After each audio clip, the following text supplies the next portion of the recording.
তো আমরা আজকে কীভাবে শর্ট ভিডিও সঠিক নিয়মে আপলোড করা যায় এর জন্য আসলে তো প্রথমে আমরা ইউটিউবে চলে যাব।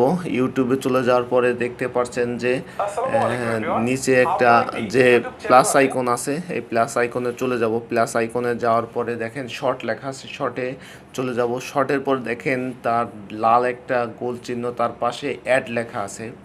এই অ্যাডে চাপ দেওয়ার পরে আসলে আমরা সিলেক্ট করে নিব আসলে আমরা কোন ভিডিওটা আপলোড করব। সেই ভিডিওটা আপলোড করার পরে আমরা যেখানে ডান লেখা আছে ডানে আমরা ক্লিক করে দেওয়ার পরে দেখেন প্রসেসিং দেখাবে। প্রসেসিংটা শেষ হওয়ার সাথেই আমাদেরকে এরকম একটা ইন্টারফেস নিয়ে আসবে। তারপরে আমরা আসলে টিক মার্ক আছে, আমরা ওই টিক মার্কে ক্লিক করে দিব। ক্লিক করে দেওয়ার পরে আসলে আমরা এখানে কোনো কাজ করব না। আমরা এখন আবার নেক্সটে চাপ দিয়ে দেব। নেক্সটে আসার পরে এখানে আমাদের মূল কাজটা থাকবে। তো সর্বপ্রথম আমরা দেখেন যে উপরে একটা কলমের মতন আইকন আছে, এই কলমের মতন আইকনে আমরা চাপ দেওয়ার পরে আসলে দেখেন নিচে নিচে কয়েকটা পিকচারের মতো আসলে দেখাবে। আমাদের মন মতো আসলে মানকির সাথে একটা নিয়ে আমরা কোন পিকচারটা আসলে দিব যেটা দর্শককে অ্যাট্রাকটিভ করবে, তো আমরা ওটা সিলেক্ট করে দিব। তারপরে আপনি চাইলে কিন্তু এখানে আপনি টেক্সট লিখতে পারেন, কোনো কিছু যদি লিখতে চান ওই সাথে ওটাও কিন্তু দর্শককে সর্বপ্রথম আসলে কভার হিসেবে দেখাবে। তো আমরা এখানে যে কোনো কিছু আসলে লিখতে পারি। তো আমরা এখানে আসলে সাবস্ক্রাইব লিখে দিব আমাদের এই শর্ট ভিডিওতে। কিভাবে সাবস্ক্রাইব লিখে আমরা দিচ্ছি দেখেন। তারপরে আসলে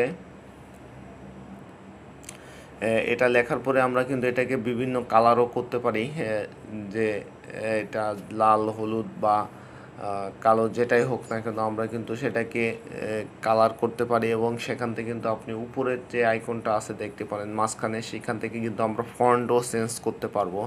তো আমরা এখানে ফন্টটা একটু চেঞ্জ করে নিলাম। তারপরে আসলে সাবস্ক্রাইবটাকে আমরা একটু নিচে নামাবো। দেখেন আমরা সাবস্ক্রাইবকে একটু নিচে নামিয়ে নিচ্ছি।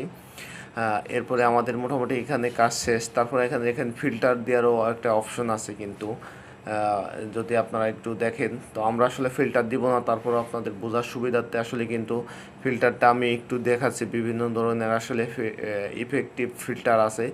তো আপনারা চাইলে কিন্তু আপনাদের ভিডিওতে মন মতো একটা ফিল্টার আপনারা দিয়ে দিতে পারেন। তারপরে আমরা আসলে চলে যাব পরবর্তী অপশনে। তো এখানে লেখা আছে দেখেন ক্যাপশন ইওর শর্ট।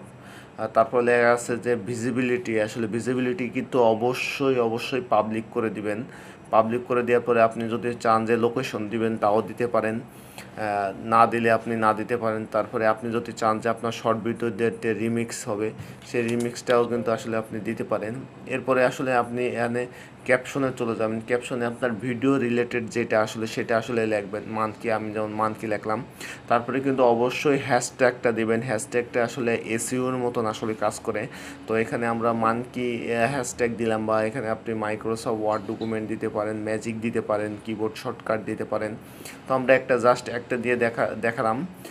তারপরে আপনি আপনার ইচ্ছা মতো আসলে যেটা ভিউ বেশি সেটা আপনি দিতে পারেন।